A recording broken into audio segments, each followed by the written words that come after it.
Okay, welcome to the Palate for Pizza podcast. My name is Stefan, And I'm Adamo. and this is our first episode of our podcast, and we will just be giving a brief backstory about the both of us. So we'll start with Adamo's story with his pizza history. I've been doing this for about 8 to 9 years now.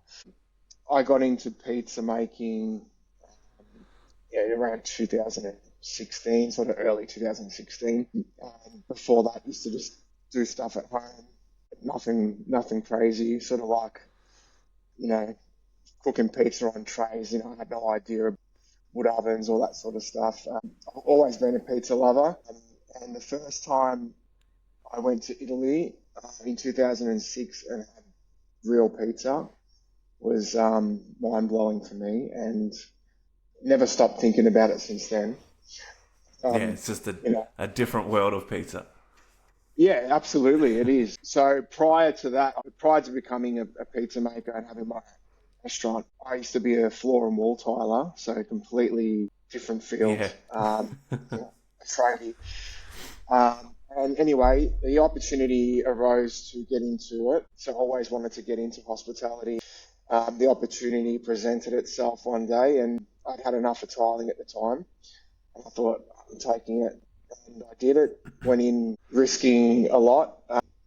Obviously not having any experience or anything yeah, like that.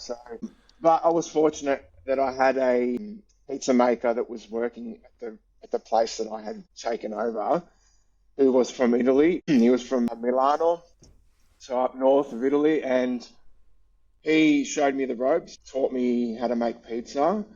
However, it was a lot different style to what I do today. It was more like classic style rather than like the yeah, Neapolitan style.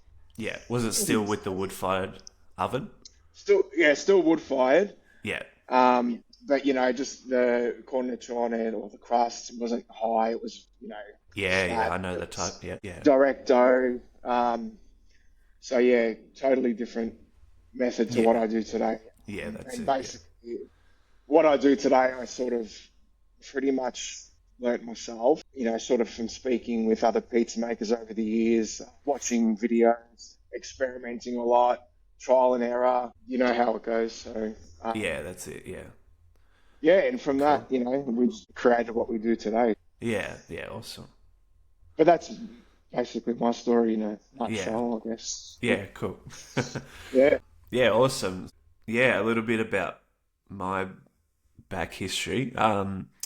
Yeah. How did you get into it? I've done a few different careers in my 31 years. Yeah. But I hear you. Don't worry. yeah, but basically, it did start with pizza.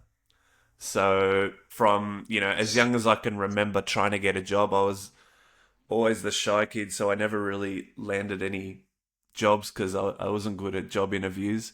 And then one of my mum's friends opened up a pizza shop, and they needed help. It was about a 45-minute drive from home, so mum would drive me there. So Wow. I was 16 at the time, and I worked there only about a month, and then the two partners hated each other, and they actually closed up shop. Um, Oh no. like yeah, within like a month or so.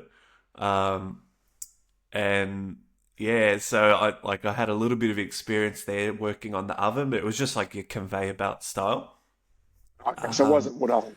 yeah, no, so yeah, long story short, like the we left because I didn't know the other partner. I only knew the partner that my mum was friends with, and they all left the shop. They all left the business.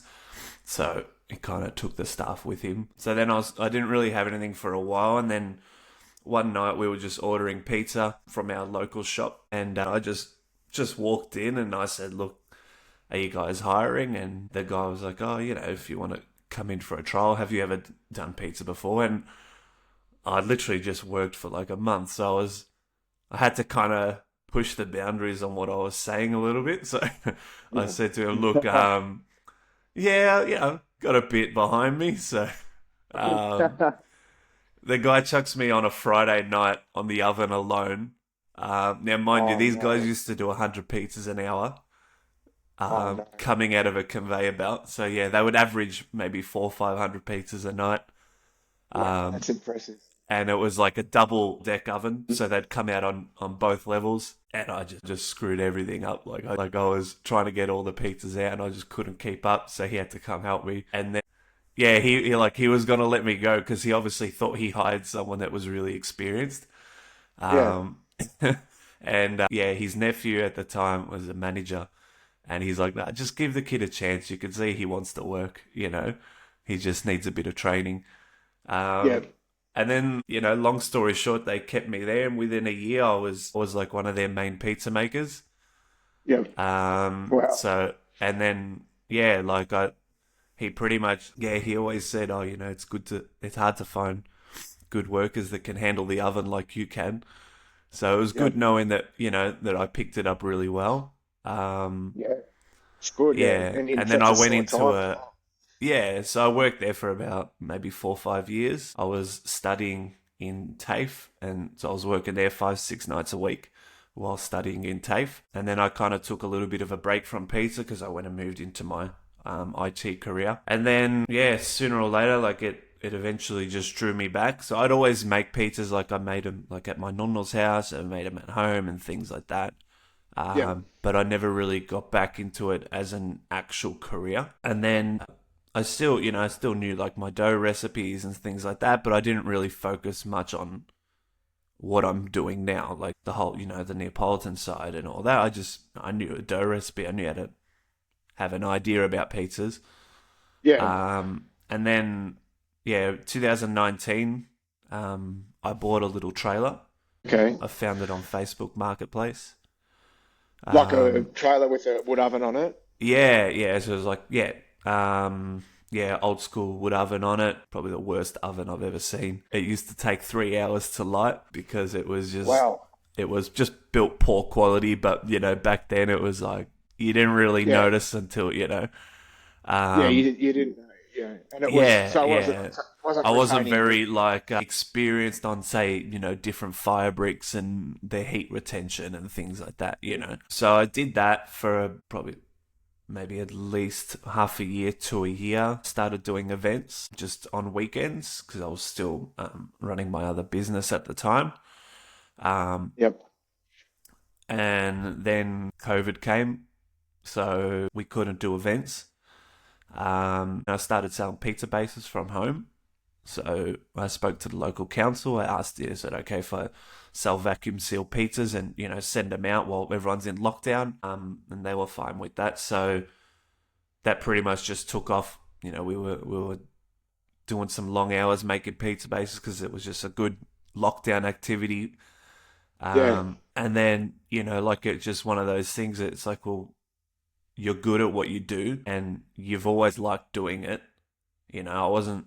I was at a point with my other business where I was like, I'm not 100% in it. Like Yep.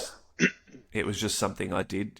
And then yeah, I saw a little shop. The rent was cheap, and it was a town where no one had. There was one other shop. There was just a pizza and fish and chips kind of kebabs all in one. Yeah. So it was one of those, and I just thought, you know what, let's do it. We'll do it on a little budget. So I bought like an electric deck oven, and I just bought whatever I could, like on a small budget, and it just took off. Like we just got really busy.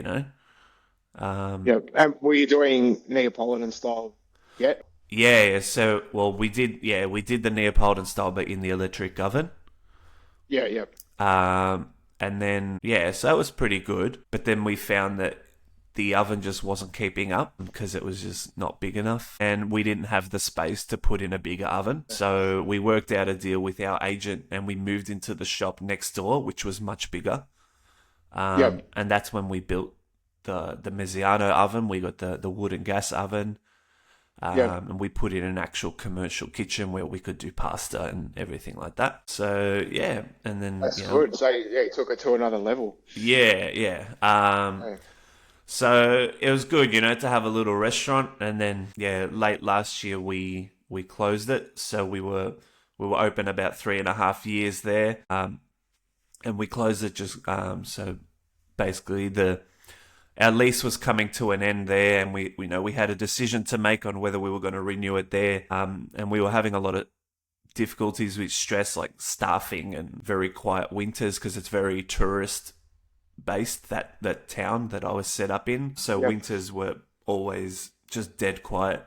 So we really Yeah. had to rely on summer to make our money to get through. Yeah, of course. And I just thought, look, I want to get back into the catering because I loved seeing that interaction with people that we did like we used to, Yeah. So now I'm just doing the catering, and I'll see where we go from there. If a good opportunity comes up for another shop in Melbourne, more towards the city, I'd like to maybe look into that. Yeah, we'll see, how it goes. But in a Well, nutshell, that's as much as I could try and simplify, that's my story. yeah. Well, that sounds exciting. Yeah, I've dabbled a little Uh, bit in other pizzas like Sicilian and things like that. But yeah, yeah. Yeah. I'm just going to step back a bit. How did you learn to do Neapolitan style? Because you went from yeah, doing, yeah. conveyor So belt style. yeah, so basically, yeah. So when I got the trailer, I had already dabbled a little bit in Neapolitan recipes, but I never Yeah. really had a wood-fired oven often to practice on. Yeah. So I didn't really do a lot of it. It was more just if someone had a wood-fired oven, I'd make pizzas with them. So I had a base recipe that I could work with that worked. I found that it worked really good. Mm. But it was when I got my trailer that I actually started to hone in on the recipes more. Yeah. And yeah, a family friend of mine, he's born in Italy, lives in Australia now, and he used to be a pizza maker. Kind of a similar backstory as me. He worked it as a kid and his early adult life. And he gave me some more tips and tricks on tweaking my recipe and things like that. And then yeah, so I was really grateful for that. He helped. He came over. We used the oven. He showed me things about particular areas of lighting the fire and how to heat. Keep the heat retention going and things like that. Yeah. Um, Which is all but important. yeah, yeah. So it got me to a part where I could comfortably handle it on my own enough to run the business and have a decent product. Yeah. But then from there I would say it was pretty much self-taught from there, just researching recipes, not copying others, but looking at other YouTube tutorials about how to increase certain fermentations and hydrations Mhm. Mhm. and just learning from my own mistakes. You know what I mean? Yeah, of course. When I'd try and push the hydration level on a dough, if it at a particular event that the dough balls melted out, they didn't hold. Knew Yeah. the next event, let's try mixing it harder just to make it tighten up. So just Yeah. things like that. I just practiced and pushed the boundaries a bit with fermentations. I tried Polish and then tried doing the bigger recipes and all that. Yeah. So yeah, Yeah. But there's so much like involved really. You got to, look for too. Flour strength and yeah. So like you said, those are yeah, yeah, that's right. your finishing temp and all that sort of stuff. Water temps. There's so much Yeah, involved in yeah. getting a good dough. Yeah. Yeah. And that's where a lot of it, will either come from having someone to guide you or just listening, watching other people, watching videos, attending classes, things like that. Yeah, of Um, course. yeah, like, a lot of the time when I was, well, I'm sure back when you were learning too, there was no pizza masterclasses and things like that. It Oh, wasn't a no, thing. there wasn't. There No, wasn't a big social media hype for it at all, if at all, you know what I mean? yeah, not Um, really. That's sort of more in recent years that's come yeah, about. yeah. So I definitely think there's a lot more tools out there now to help people, which is a good thing. Um, Yeah, So yeah, I'm just trying to think of what to say now. We have to cut some bits out now. you can leave that in. Yeah, Um, well, look, as I was saying earlier, I learned a lot from just speaking with other professional pizza makers, and as you said, watching stuff on YouTube or even like the Instagram stuff, Yeah. people putting up reels and all that sort of stuff, over the last sort of, I don't know, 5 to 6 years, or maybe even a bit more recent, has helped me a lot too because I watch them and I'm like, oh yeah, I'm going to give that a go, and Yeah, it's that's like, it. it's not so much that you're fully copying the person, but you want to experiment for yourself and try, and then you might work out another method. And for years I was always doing direct dough, but then I got into the bigger, Yeah. and Yeah. for me, I love that. You know what I mean? I love that Yeah. crisp from it and that Yeah. taste, and Yeah. it's so good, and that's what I always stick to now. But Yeah. Yeah. And you never stop learning um, no, from no, people. even You know today, what I mean? yeah, you don't. Whether it's a recipe or even if it's just something, just a little trick. If you see someone doing Yeah, something with their stretching or how they make something yeah, or how they, yeah. So yeah, it's good. exactly right. Yeah, There's definitely a lot of tools out there to help people now. So yeah, exactly right. yeah, so we're gonna take the podcast into a segment about making mistakes. So what are your views on some mistakes that you've made in your time that you can reflect on and laugh back on now, or have Right. PTSD from? Yeah, exactly right. Man, I've got a few mistakes, but I'll tell you one because I don't want to, I don't No. want to tell all of them. I would Yeah, need to no. keep some. This is one from years ago. This is when I sort of not first started, but I was probably maybe a year or year and a half into it, Yeah.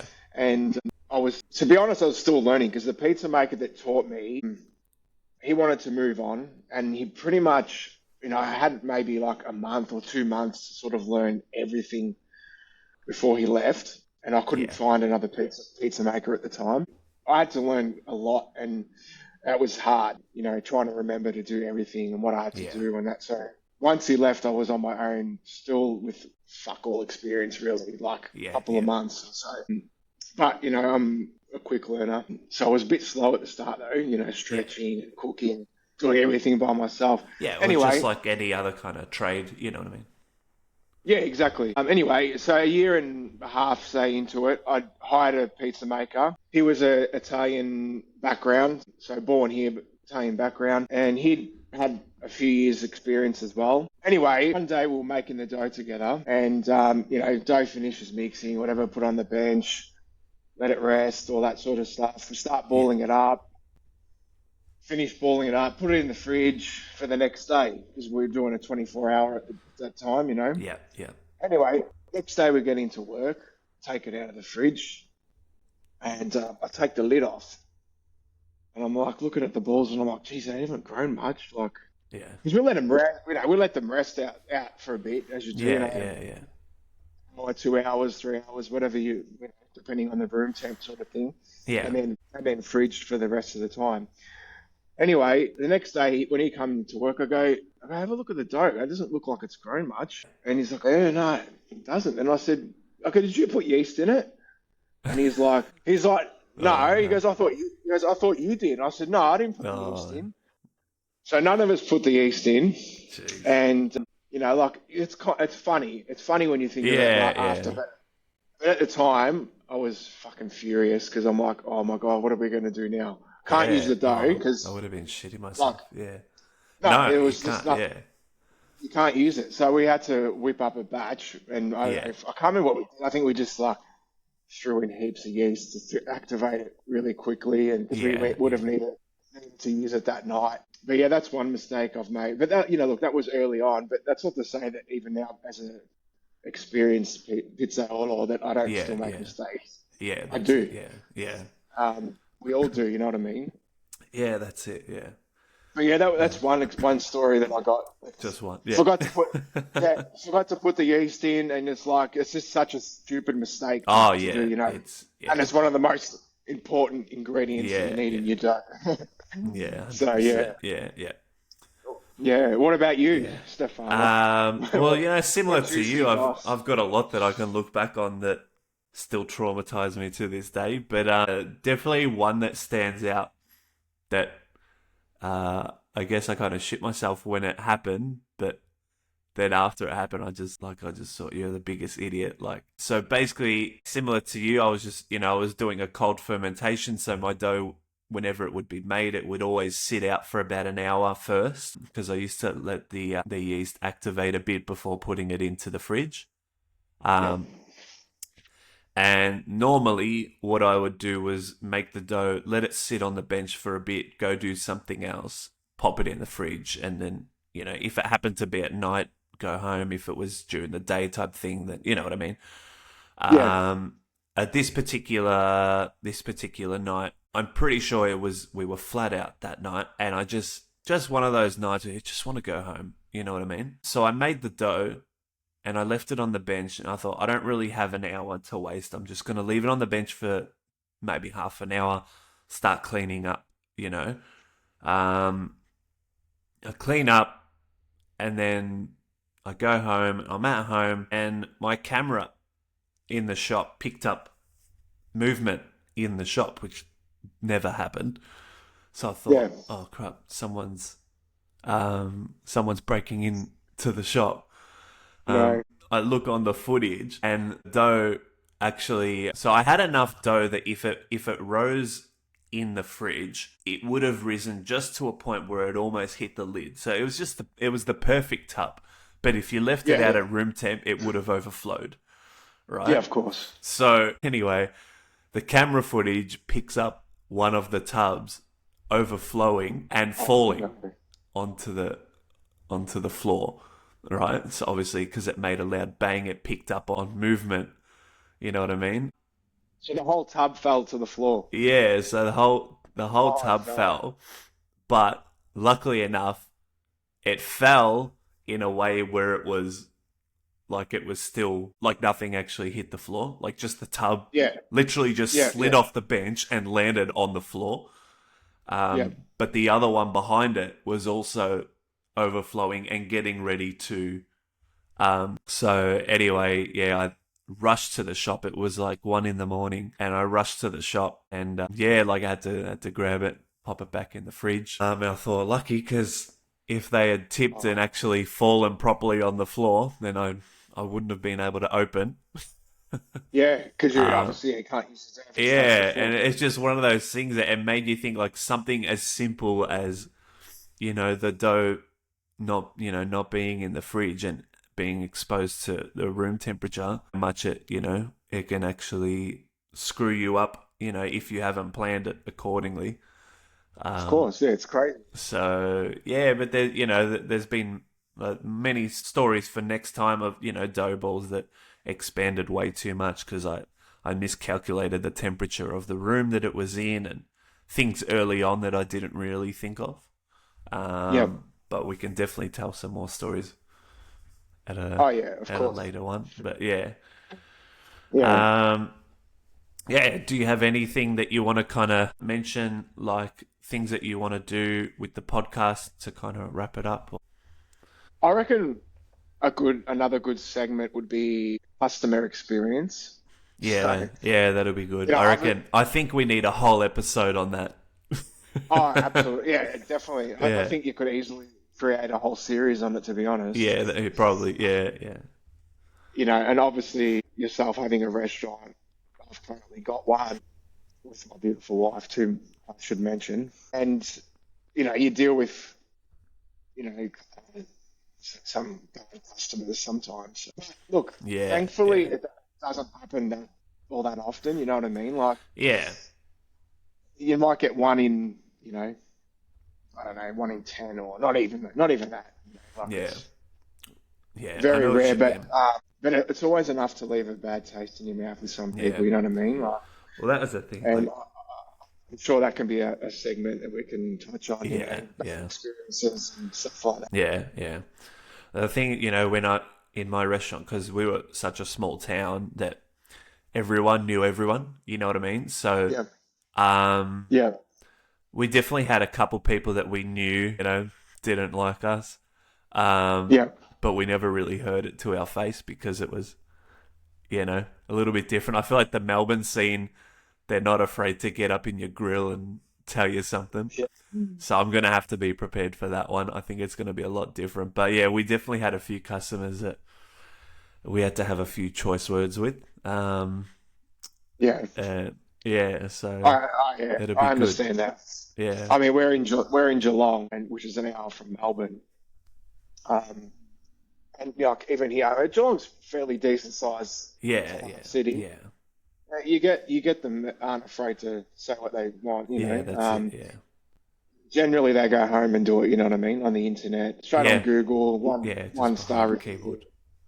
Yeah, and it's like, you know, Yeah, talk it out with me or with my wife or with a manager or something yeah. first, and see if we can resolve it. But The half the worst is time, when they leave a particular star, but they don't write anything. yes, yeah, That does me more than the ones that yeah, don't. The then ones that knowing, write something detailed, because then you can have something to reply to. of You know what I course, mean? yeah, But when they leave yeah, well, that review with just no actual content, it's like, what yeah, do you no even say? Like, explanation. where do you begin? Yeah, yeah, well, that's right. I mean, I've gotten stars like that before, and you just reply and say, "Oh, thanks for taking the time to leave us a review. Do you mind explaining why you gave us only 3 stars or 2 stars, Yeah, yeah, or 1 star with no explanation?" It's like, well, what did we yeah, do wrong? Like, yeah. That's how it. are we meant to how are we meant to fix it if you're not leaving feedback? Yeah, yeah, exactly right. So, You know. yeah, the But joys of a but yeah, anyway, restaurant. yeah, exactly right, huh? Yeah, yeah. Wait till you do catering, and then you'll start seeing the feedback in your face. Wow, Yeah, something but to look yeah, forward a to. different ball game. Yeah, yeah. That's good. Yeah. Alrighty, cool. So All we'll wrap right. this episode up, um, Yeah, and we will keep in touch with you guys. sounds good. Cool. All right, mate. Yeah, thanks for All listening, right. everyone. Thank you. Ciao.